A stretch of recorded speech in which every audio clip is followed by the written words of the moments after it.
Hi, students. How are you? This is Dr. Vogel again. Organizational behavior is the topic. Kaiser University. And the last video we saw intellectual capability or abilities as related to the work setting. It's a very simplified list. It is much more complex. But it raises the question, intellectual abilities. The first question that we should ask is, okay, even though these lectures are in Spanish, don't worry about it. I'm giving the lecture in English, so that doesn't matter. And the material that you're going to have is in English. So, what is intelligence? It is kind of difficult to define. At least traditionally, they've had a definition, and we often have an opinion about somebody being intelligent and somebody not being as intelligent, and we make a judgment like that, like very superficially, without much understanding of what really we're saying. But what people mostly mean when they talk about intelligence, mostly they mean intellectual type of intelligence and logical cause and effects type of stuff. Again, the prefrontal cortex behavior. Okay, let's see what the at least the typical definition or the definition people use. Where does it come from? Where's the word intelligence come from? It comes from the word the Latin intelligere, which is entre, entre leer or interlegere, which means basically reading between the lines. To understand the hidden or the not so obvious things. But to be honest, this is the traditional definition coming from the root word intelligere. But definitely, this is not a good definition,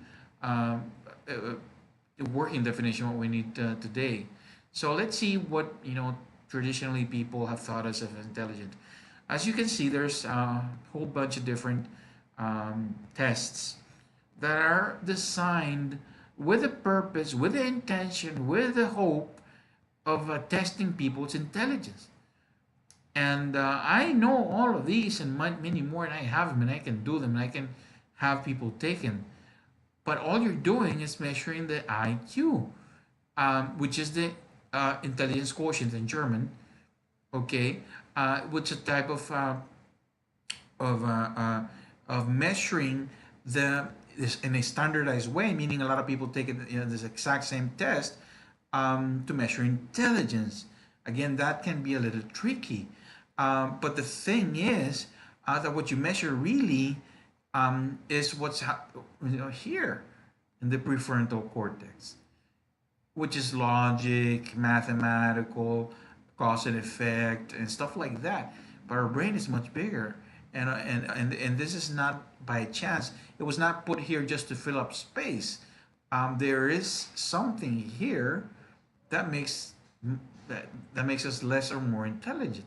So what I propose for you, in the sense of organizational behavior, if you really want to have intelligent people with real intelligence, you got to be able to go beyond this definition of a logical type of intelligence into other types of intelligence. Because what we'll be finding is not only see it is this is reductionist in a way, but how many people have we found with high IQs that are not successful, um, and they failed in life terribly? So what is it? What's the problem? It's something we're not measuring. If we're measuring IQ as something important and as a predictor of some kind of success, maybe you could predict kind of an academic success, but not necessarily success as a person. So what's missing? The point is that we measure, and these are only a few, but they're most um, famous. Stanford Binet and Woodcock Johnson are the ones that are like out there. But you can make your own. I mean, this is people do this all the time. New tests trying to measure people. Again, why do people want to classify us? Because it makes them feel better, okay, about themselves. I like this definition the American Psychological Association's definition, because it's you'll see it is now a new way. It's a reflection of a new way of looking at human beings. So let me just translate this.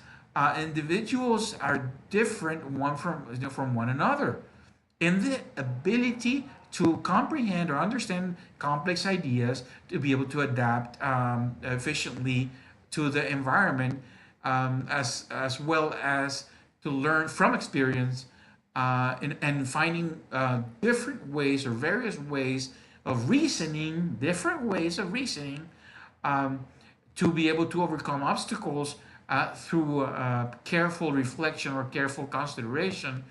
And it says, even though the individual differences can be substantial, these never are necessarily consistent. So the characteristics, intellectual characteristics of a person vary a lot from each other in different domains, and have to be judged with different criteria. So what does it say? That you can be intelligent in one setting and be completely worthless in another one. Let me give you personal experience. I'm not going to tell you which one, but one of the most important universities in Latin America, I gave him a consultant. I was a consultant for them for operations. Okay, and for operations, you need certain type of intelligence, which is called spatial intelligence. And I'll explain it in a moment. But I failed miserably. I mean, they don't know this; they think I did a great job. But I failed miserably because I don't have that part in my brain, in the sense that I am not good at logistics. I'm not good at operations. I cannot find myself in a map. That part, does that make me dumb or stupid? Well, I would say no. It just means that I'm not good at that. But what if we measure everyone with the same stick, with the same measuring stick? Isn't that fair? Because we're missing a lot on people. So um, uh, I could be like, for example, let me go. Let me try to get this to work for me instead of against me. I could maybe score really high in the Woodcock Johnson with this intelligence quotient or the logical part, and fail miserably at operations, logistics, distribution. Why? So what is it that these tests are not measuring? Okay, so Howard Gardner in the 90s came up with the concept of multiple intelligences, which means that we've only been measuring, for example, let me find it here, the logical intelligence, which was considered to be like the highest form of intelligence, because it's it's what you use in science. So the thing is that logic is important, but it's only a part. How many people in history have we seen thriving?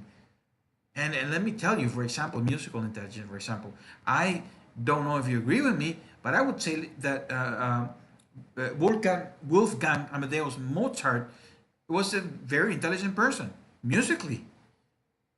He was really bad at relationships. He was really bad at logic. He was really bad at other stuff. In fact, um, uh, he stumbled upon things. He couldn't find his way around. So, I mean, but you would agree with me that he was a genius. He was intelligent, even though he didn't have a good logical part. But the point is that Howard Gardner comes in and says, okay, we are not all intelligent the same way. We're all intelligent, but in different ways, including intrapersonal, intra meaning inside. So being able to go within yourself, to reflect, to try to know yourself, to try to get in touch with your feelings, your emotions. That takes intrapersonal intelligence.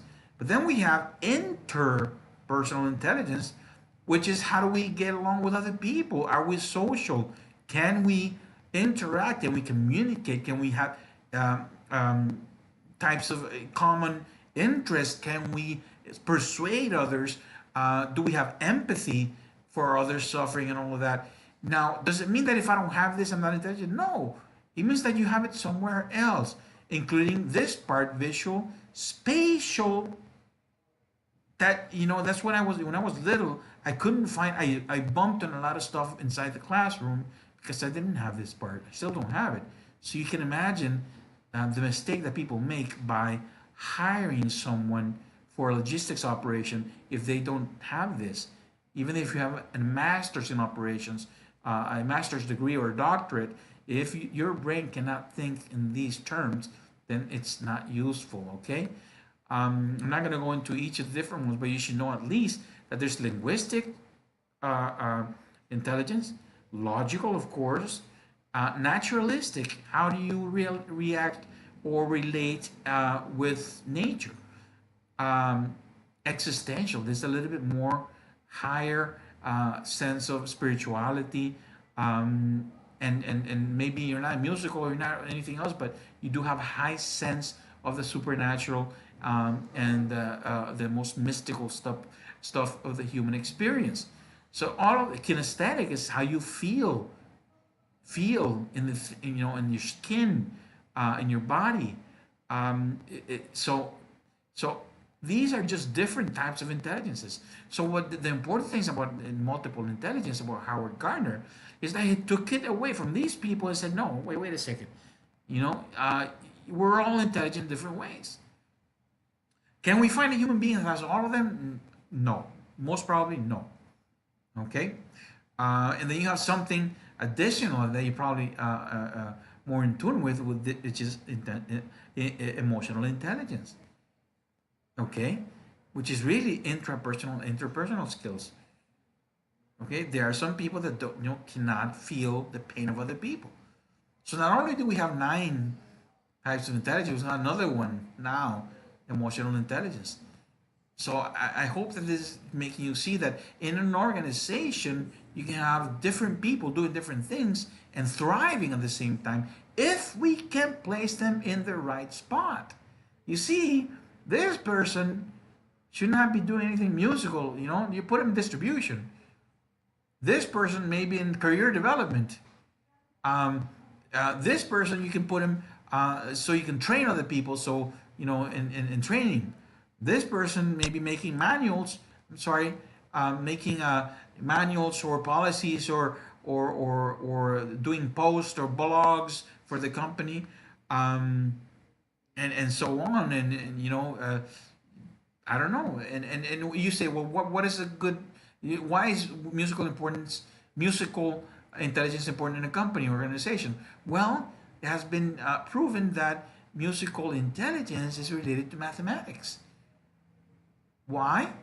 Because for music, and I am a musician, I can tell you that you need a sense of rhythm, which is time intervals, frequency, very mathematical, very mathematical. So there's a high relationship between this and numbers. Okay, so there you go. This is what I hope you got from it.